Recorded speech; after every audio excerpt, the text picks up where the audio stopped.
Hello everyone and welcome to another video. Now for the past few years I've been using a 75Hz monitor, and recently I was thinking, do I need to upgrade? Well, the other day the team over at AWD-IT asked me if I wanted to review one of their 1080p 165Hz monitors from their X equals gaming brand range. This is the XE24HD, a 165Hz competitively priced panel. It comes in at £110, though I may be able to offer you a cheeky code down below in the description.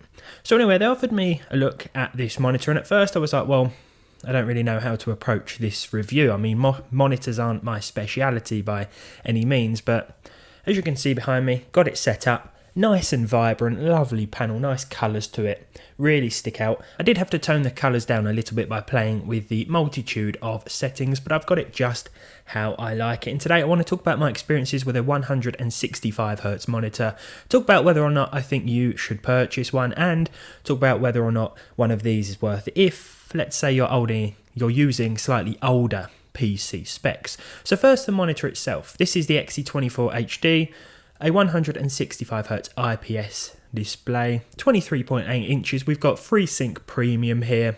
It's a really light monitor, really quite thin. In fact, it's so light, when I put it on my desk and I went to adjust the angle, I pushed the top of it and almost pushed the whole thing off the desk. So I had to be a bit more careful. Certainly coming from my old monitor, I mean, it's like lifting a feather compared to a bowling ball almost. Now the picture looked pretty good straight out of the box. All I did was play around with a couple of settings. To do that, we have the more advanced menu here, or we have access to the quick picture options, which let us choose between standard, cinema, RTS, FPS and eye saving mode. Those FPS and RTS game modes are really quite nice to have, especially on a monitor that comes with this price tag.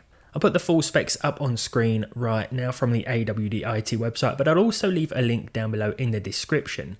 So first of all, when I hooked this up to my RTX based PC with the included DisplayPort cable, it took me a while for my eyes to actually catch up to what I was seeing. From gaming on a 75Hz monitor all this time and then switching to 165Hz, even just scrolling through web pages or moving the mouse around the desktop, just sort of, I was a bit like, whoa, that was a lot smoother than I was expecting. This was my first time with a 165Hz panel. Now the first games I tried were esports titles, CSGO, Fortnite, Overwatch 2, and CSGO especially felt so smooth it was like it transformed the game for me. This is using my personal RTX 4060 PC, which is capable of hitting at least 165Hz anyway, but even capping it to that, and it was just incredible the amount of difference I actually felt when playing. I'm still terrible at the game and all the other games I listed just now, but even dying felt more responsive. It felt like I was able to get a few more shots in here and there. It felt like I was actually being a little more competitive than I probably was, but I think it's from experiencing, 60Hz a lot, 75Hz a lot over the past few years. I'm not used to these high refresh rates, and it was just a bit of a shock to me, but in a really positive way. Even when it came to those games, those AAA games that couldn't hit anywhere near 165 FPS, let's say I was getting 100, 110 in Red Dead, Cyberpunk, Spider-Man, games like that, even though we were getting about 100 FPS, those extra frames weren't going to waste like they were on my 75Hz display. So it was a bit, again, it felt really responsive, really smooth. Not as much of a difference as when it came to those FPS games that hit that 165 FPS target. But I think it was Spider-Man especially that swinging through New York City just felt even more natural, so responsive. And I just thought, this has ruined my life. How am I ever going to go back from this? In all seriousness though, I mean 60 FPS, 75 is still more than enough for me, but this was just a bit of a, it's like the next level up. I was thinking, whoa, I hope I don't ever get my hands on a 240Hz monitor because I think my brain will just melt. Now another couple of questions I also had for myself and that I wanted to answer for the sake of any of you watching with older systems was, is a high refresh rate monitor like this worth it if you have a PC that can't hit 165 FPS? Of course, we can use the FreeSync Premium feature, and we can also, in games that support it, set the frame rate cap to half the refresh rate, maybe a third of the refresh rate for a smoother experience.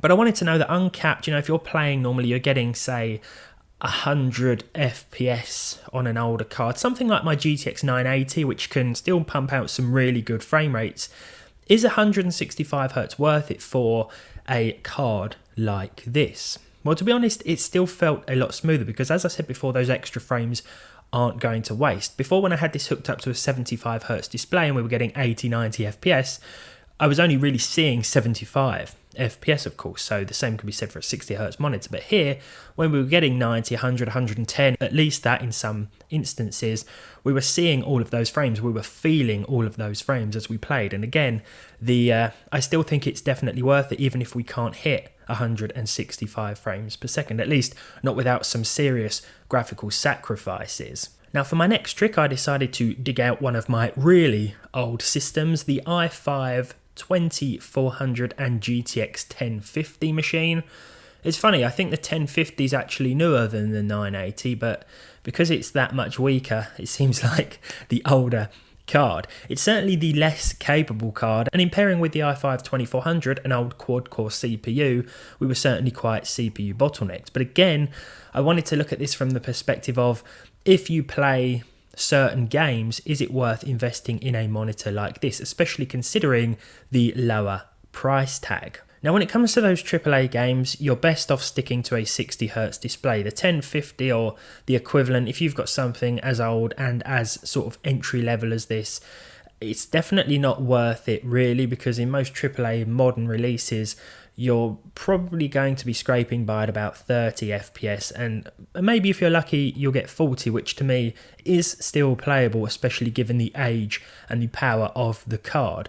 However, when it comes to certain titles, let's say Valorant, Fortnite, you're playing those games, you're playing them at reduced settings, not reduced to the point where everything's just a blurry mess, like someone smeared Vaseline on the screen, but to the point where everything's sort of set to low. You're still gaming at 1080p, you're getting about, let's say, 80, 90 FPS in some titles, 130, 140 in others, like Valorant, for example, CSGO. Is a 165Hz display still worth it in those instances? Again, I think it is. You can feel those extra frames. Everything feels a lot more responsive. There are going to be a lot more stutters, especially when using an older CPU. But I think using a higher refresh rate monitor is still definitely paying off in an instance like this, where we might not be able to hit 165 FPS, but we can still hit more than 60 with things turned down, more than 75 in fact. And I noticed that when playing on this monitor, as opposed to my old 75Hz one, using this system, this 1050 and i5 2400 system, still felt a lot smoother. So it definitely depends on the titles you're playing, but as I said earlier on, it ruins your life in a way. You feel as if though you can never go back to a slower screen. But I mean, there we go. I wanted to give you my first impressions from a sort of more entry level as well as average consumer point of view, because as you can probably tell, I am no monitor expert. I'm not a leading authority on this subject. I've had the same 75Hz display for years. I just wanted to give you my impressions on this as someone who never really took my displays seriously before, someone who's just used the same thing for all that time. I was still under the impression that these higher refresh rate displays were a lot more expensive, so I never really bothered looking into them or covering them as much on the channel. But I'm really glad that I did, and I'm glad that AWD-IT in a way have sort of opened my eyes to the world of lower cost yet still pretty good looking displays. And I'd definitely consider getting a higher refresh rate monitor, even if you have an older system, especially if you just play those esports games, those lighter weight titles. The XE24HD has really surprised me, and thank you for AWD-IT for sending this over. I'll leave a link to this monitor as well as a cheeky discount code. I can do £10 off this. I've had an email just as recording this up the top there said I could do £10 off, so that's the code I'll be giving. Thank you very much for watching. If you enjoyed this one, leave a like, leave a dislike if you didn't, subscribe to the channel if you haven't done so already, and hopefully I'll see all of you in the next one.